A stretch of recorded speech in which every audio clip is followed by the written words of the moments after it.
Merci à toutes et à tous d'avoir pris ce rendez-vous du 20h. Dans l'actualité de ce soir, que pensent les citoyens et les organisateurs de l'annulation des festivités de la Gani 2021 conformément à une décision du Conseil des ministres du 11 octobre dernier? Nous en parlerons dans cette édition. Le préfet du département du Littoral a procédé au lancement des opérations de libération de la zone côtière de Khoulakoti. C'était hier. Vous suivrez l'essentiel dans ce journal. Haïti plonge dans une nouvelle crise après l'enlèvement de missionnaires nord-américains. Après l'appel de plusieurs syndicats et associations, la population a arrêté toute activité depuis hier. Voilà pour le sommet, le développement, c'est maintenant.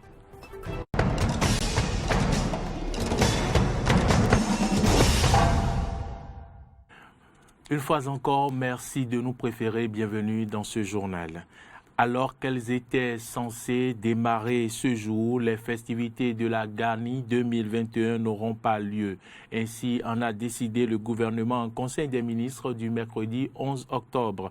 Quels sont les avis et appréciations des citoyens et des organisateurs? Frédéric Espoir Oumambou a tendu son micro à quelques-uns. Suivez plutôt. Le gouvernement a pris une bonne décision parce qu'aujourd'hui, tout le monde, dans le monde entier, nous savons tous et la maladie qui nous ronge partout, et qui est coronavirus. Donc, et pour lutter contre ça, donc il va falloir, le gouvernement a pris une décision de limiter certaines manifestations qui réunissent des milliers de Béninois. Ils ont aussi décidé de s'asseoir sur la fête, mais le rituel, il aura le rituel. Voilà. Donc c'est une amertume, ça fait mal parce qu'on n'a que ça. La fête identitaire de la Gani regroupe les Bariba et les Beaux. Et pour nous, c'est une fierté de l'avoir. Et aujourd'hui, si la maladie nous enlève cette priorité, ça fait un peu mal. Tous ceux qui font parlent le Bariba et même des curieux qui veulent voir comment s'organise cette fête-là. Les gens viennent de partout. Maintenant, force est de constater que nous sommes dans une période où une pandémie est en train de menacer le monde entier. Et par rapport à cette pandémie, le gouvernement a décidé qu'il n'y ait pas assez de regroupement pour éviter, n'est-ce pas, les éventuelles contaminaisons. Donc c'est pour cela que nous ne pouvons pas faire autrement.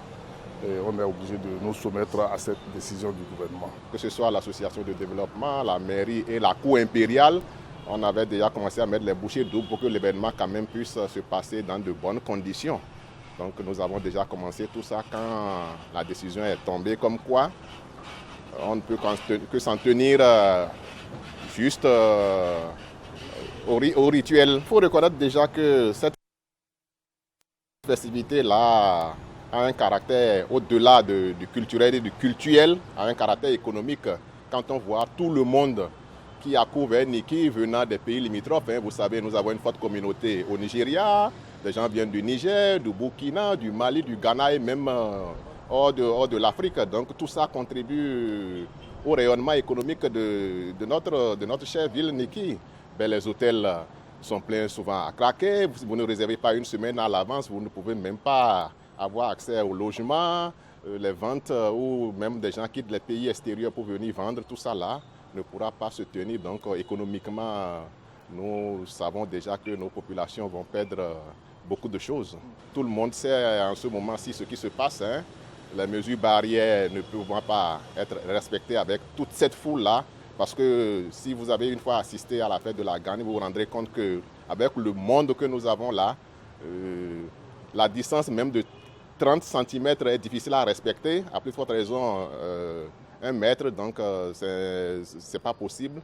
Donc c'est de demander à la population de prier pour que vraiment l'année prochaine nous puissions retrouver notre fête identitaire comme cela se passe où cela se passait les années antérieures. Donc c'est tout ce que je peux demander, que nous respections la décision du gouvernement, la population qui est déjà là puisse quand même respecter les mesures barrières qui sont imposées pour qu'on ne contribue pas à la propagation du coronavirus pendant cette période-là.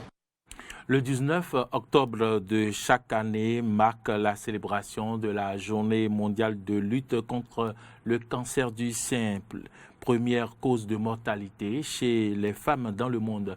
Une maladie qui a tué 685 000 femmes l'année dernière, principalement dans les pays les plus pauvres de la planète où le dépistage et l'accès au traitement est compliqué selon l'OMS. Reçu sur une émission précédente, une émission de Matin d'Éden, le cancérologue Serpos Dossou nous parle du cancer du sein et de sa prévention. Suivez-le. Lorsque vous avez un nodule, lorsque vous avez une boule dans le sein, il faudrait que vous veniez à l'hôpital pour vous examiner. Certes, toutes les boules dans le sein ne sont pas des cancers. Et c'est justement lorsque vous avez une boule dans le sein, vous devez consulter un médecin qui doit vous demander une échographie ou une mammographie. Vous typez cette boule et après, si l'imagerie montre que cette boule est suspecte, alors vous devez passer à une biopsie, c'est-à-dire après une petite lésion, une petite carotte de cette boule pour analyser, pour faire l'examen anatomique pathologique. Les facteurs de risque, nous les classifions en 3 groupes. Il y a les facteurs de risque hormonaux, les habitudes de vie et les facteurs de risque génétiques. Les facteurs de risque hormonaux sont à peu près les ménopauses tardives, c'est-à-dire au-delà de 55 ans, les femmes qui font leur ménopause au-delà de 55 ans sont à risque de faire des cancers du sein, ou les filles qui ont des règles précoces avant 11 ans. Quand nos filles, aujourd'hui, on a des enfants qui poussent comme des champions, mais dès qu'elles ont les règles avant 11 ans, c'est un facteur de risque plus tard pour qu'elles fassent un cancer du sein. Et lorsque vous avez la nulliparité, les femmes qui ne font pas d'enfants sont à risque de faire le cancer du sein, et ou soit les femmes qui font d'enfants à un âge plus élevé, au-delà de 36 ans, c'est un facteur de risque, ou les femmes qui n'allaitent pas. Ça, ce sont les facteurs hormonaux qui sont des facteurs de risque pour le cancer du sein. Le cancer du sein, on parle souvent de 3 aspects de la prévention. La prévention, elle est primaire, elle est secondaire, elle est tertiaire. La prévention primaire, c'est tout ce qu'il fait pour éviter les facteurs de risque. Donc, éviter l'alcool, faire du sport. Ça, c'est de la prévention primaire. Tout ce qui va pour éviter les facteurs de risque. La prévention secondaire, c'est le dépistage précoce. L'autopalpation mammaire et l'échographie pour les femmes en moins de 18-25 ans et la mammographie pour les femmes après 30 ans. Ça, c'est la prévention secondaire. La prévention traitée, c'est le traitement du cancer quand le diagnostic est fait. 4 policiers et 2 agents des eaux et forêts arrêtés et déposés en prison dans une affaire de trafic de drogue. Le procureur spécial de la Cour de répression des infractions économiques et du terrorisme, Criette, était hier face aux hommes des médias pour apporter des précisions sur cette nouvelle affaire de 10 kg d'héroïne. Suivez ici un extrait de sa déclaration. Le mardi 12 octobre 2021, peu après 15 heures, le sieur Touré Abdelkader a été interpellé au quartier Toplébé, dans le 1er arrondissement de Cotonou, en compagnie de 3 autres personnes, par l'Office central de répression du trafic illicite de drogue et précurseurs, au CERTID. L'intéressé, arrivé à Cotonou 1 heure plus tôt, par le vol Rwandair en provenance d'Afrique du Sud, et porteur d'une valise, la remettait au nommé Madouka Oké lorsqu'il a été mis aux arrêts. La fouille de cette valise a permis d'y découvrir, caché dans les différentes parois, cet emballage d'une poudre blanchâtre d'un poids total de 10 kg 500 g. À l'analyse de cette substance, il s'est avéré qu'il s'agissait de l'héroïne. Des aveux des sieurs Touré et Madouka, ainsi que de l'exploitation des différents éléments de preuve collectés, il est apparu que ceux-ci ont bénéficié de la complicité des fonctionnaires de police et des eaux et forêts en service à l'aéroport international de Cotonou. Ces fonctionnaires, au nombre de 6, ont curieusement déserté leur poste de travail à l'atterrissage du vol ce mardi 12 octobre 2021. Ils ont, par conséquent, tous été interpellés. Au total, 10 personnes impliquées dans ce trafic ont été inculpées, sachant que le destinataire final du produit, ainsi que les autres membres de ce qui apparaît comme un réseau organisé, ont été d'ores et déjà identifiés et font l'objet d'une recherche active. Cette nouvelle procédure intervient 2 semaines après la saisie record de 2 tonnes 500 kg de cocaïne dans un entrepôt aussi à Ekwe et pour laquelle 12 personnes, dont des membres très influents d'un cartel utilisant l'Afrique de l'Ouest comme point d'expédition de grandes quantités de drogue vers l'Europe, ont été inculpés et placés en détention provisoire. À l'ouverture de l'enquête, il est apparu que certains d'entre eux étaient recherchés par les autorités judiciaires de plusieurs pays européens. Il faut préciser que jusqu'à leur arrestation au Bénin, ces individus avaient toujours réussi à passer les mailles de la traque policière. Nous poursuivons donc cette édition. Le préfet du département du Littoral a effectué hier une descente dans le quartier Khoulakodi. Objectif, procéder au lancement des opérations de libération de la zone côtière de Khoulakodi-Cotonou. Le point avec Samson Oké. Déploiement de bulldozers à Khoulakodi avec une forte délégation des autorités préfectorales encadrée par un important détachement des éléments de la police républicaine. Objectif, procéder à la libération de ce site qui va bientôt abriter des infrastructures modernes. Une opération qui fait suite à la phase de relogement des sinistrés. Vous avez eu le privilège de participer avec nous, avec le préfet du département de Lomé, le directeur général de l'ANDF et les autorités municipales de Sebekodi, à la remise du chèque symbolique de 5 millions de francs CFA à chaque ménage recensé ici à Khoulakodi et la remise de fiches, on ne va pas dire de recasement, mais d'attribution de terrain de 200 mètres carrés à chacun des ménages recensés ici à Khoulakodi.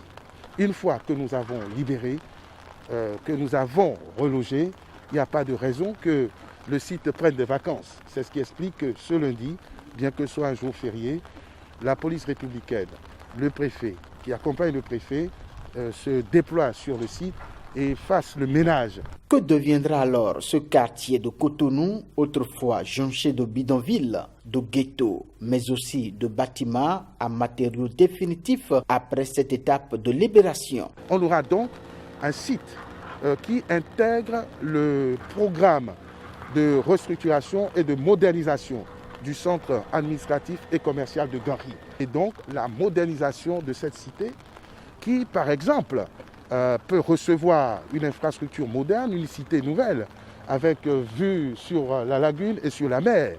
Vous savez que juste en face de nous, il y a le programme Corniche Est de Cotonou qui part du pont pour atterrir au PLM Aledjo où nous devons recevoir un réceptif hôtelier de grand standing.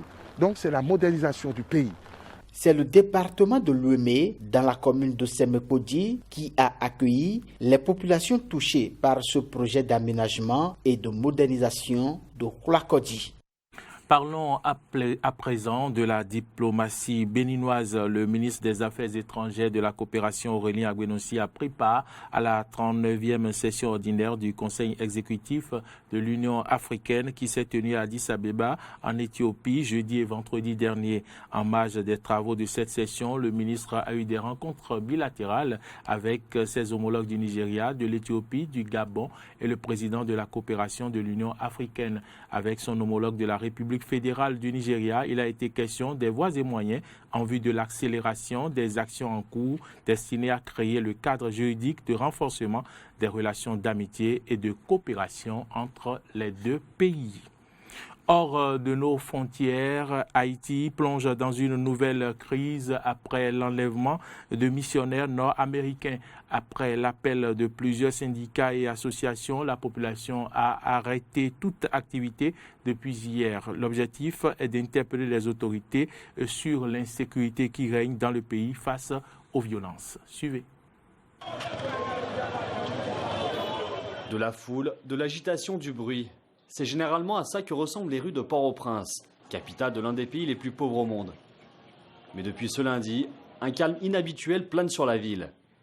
Les Haïtiens répondent présents à l'appel à la grève générale après l'enlèvement ce samedi de 16 missionnaires américains et un Canadien, en visite dans un orphelinat en périphérie de Port-au-Prince. Objectif du mouvement, bloquer le pays pour réclamer à l'État de venir en aide à la population. Enlèvements, rackets, viols, les Haïtiens subissent la loi des gangs et sa violence qui va crescendo. Le nombre d'enlèvements a plus que doublé en un an, sans que les forces de l'ordre ne puissent changer les choses. Une situation de plus en plus insoutenable pour les Haïtiens. Il faut combattre l'insécurité et les kidnappings dans le pays. Nous ne pouvons pas continuer avec des dirigeants irresponsables envers la jeunesse et le pays tout entier. Nous vivons, mais c'est comme si on ne vivait plus. Dans tous les pays du monde, la sécurité est le premier bien public. Ça veut dire que quand on est dans un pays qui n'a pas de sécurité sociale, un groupe de gangs vous oblige à vous déplacer, ils vous kidnappent, ils violent votre enfant. Quand on ne peut pas manger, c'est aussi une sorte d'insécurité. Je soutiens la grève à 100%, pour le droit à ce que la vie change.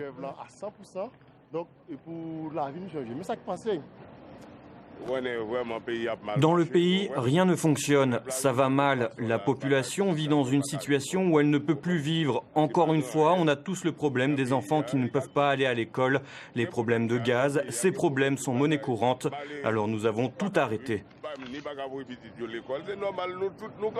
La zone où ont été enlevés les missionnaires est sous le contrôle du gang 400 Maozo, l'un des principaux du pays, responsable de nombreux kidnappings de masse. En avril, 10 personnes, dont 2 religieux français, avaient été séquestrées 20 jours dans la même région, avant d'être libérées. Et si pour le moment, aucune rançon n'a encore été réclamée par les ravisseurs, la Maison-Blanche a tenu à affirmer que des moyens étaient mis en œuvre pour retrouver les missionnaires kidnappés. Le président a été informé et reçoit des mises à jour régulières sur les actions engagées par le département d'État et le FBI pour ramener ces personnes chez elles en toute sécurité. Le FBI fait partie d'un effort coordonné du gouvernement américain pour mettre en sécurité les citoyens américains concernés. En raison de considérations opérationnelles, nous n'allons pas entrer dans les détails à ce sujet, mais nous pouvons confirmer leur engagement et le fait que l'ambassade des États-Unis à Port-au-Prince discute avec les autorités locales et fournit une assistance aux familles pour résoudre la situation. Depuis l'assassinat de l'ancien président haïtien en juillet dernier, le pays traverse une crise majeure. Et en attendant une réaction de la classe politique, la grève n'est pas prévue de s'arrêter. Commerce, écoles et administration restent fermés jusqu'à nouvel ordre. La Pologne a engagé un bras de fer avec l'Union européenne au sujet de la primauté du droit communautaire. Le Premier ministre polonais a dénoncé un chantage de la part de l'Union après que celle-ci a gelé le plan de relance demandé par Varsovie. Un mécontentement qui a donné suite à un débat très houleux au Parlement européen. Récit des faits avec nos confrères de RT France. Les salutations avant des explications musclées devant les députés européens. La présidente de la Commission a lancé la première critique à l'égard du Premier ministre polonais. Pour Ursula von der Leyen, Varsovie menace les valeurs de l'UE.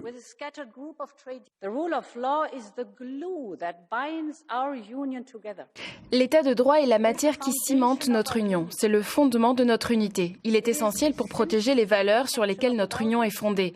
Démocratie, liberté, égalité et respect des droits humains.